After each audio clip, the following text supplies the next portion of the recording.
22 വർഷങ്ങൾക്ക് ശേഷം കഴിഞ്ഞൊരു ദിവസം ഒരു കല്യാണ വീട്ടിൽ വെച്ചിട്ടാണ് ഞാൻ ആദ്യമായി പെണ്ണ് കാണാൻ പോയ സുന്ദരിയെ വീണ്ടും കണ്ടത്. ഒത്തിരി സ്നേഹത്തോടെ ഞങ്ങൾ ഒരുപാട് നേരം സംസാരിച്ചു. എൻ്റെ കുടുംബത്തെ പരിചയപ്പെടുത്തി. അതിനുശേഷം ഞാൻ അവളോട് അവളുടെ കുടുംബത്തെക്കുറിച്ച് ചോദിച്ചു. എന്നെ അത്ഭുതപ്പെടുത്തിക്കൊണ്ട് അവൾ പറഞ്ഞു അവളുടെ കല്യാണം നടന്നിട്ടില്ലെന്ന്. ആ 45-കാരിയുടെ കല്യാണം നടക്കാത്തതിനെ ഒരു കുസൃതിയോടെ ഞാൻ അവളോട് ചോദിച്ചു, 22 വർഷങ്ങൾക്ക് മുമ്പ് എന്നെ വേണ്ടെന്ന് വയ്ക്കാൻ എന്തായിരുന്നു കാരണമെന്ന്. ഒരു പൊട്ടിച്ചിരിയോടെ അവൾ പറഞ്ഞു അവളുടെ വീട്ടുകാർ കണ്ടുപിടിച്ച ന്യായങ്ങൾ.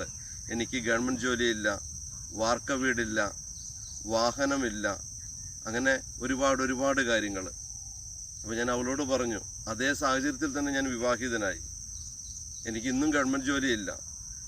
അന്നുള്ള അതേ ഓടിട്ട വീട് തന്നെയാണ് ഇന്നും ഉള്ളത്. പിന്നെ കുറേ മാറ്റങ്ങളൊക്കെ കാലമായിട്ടുണ്ടായി. അപ്പോൾ ഞാൻ അവളോട് പറഞ്ഞു സ്നേഹത്തോടുകൂടെ, നല്ലൊരു കാലം വരുമെന്ന് ഓർത്ത് കാത്തു നിൽക്കരുത്.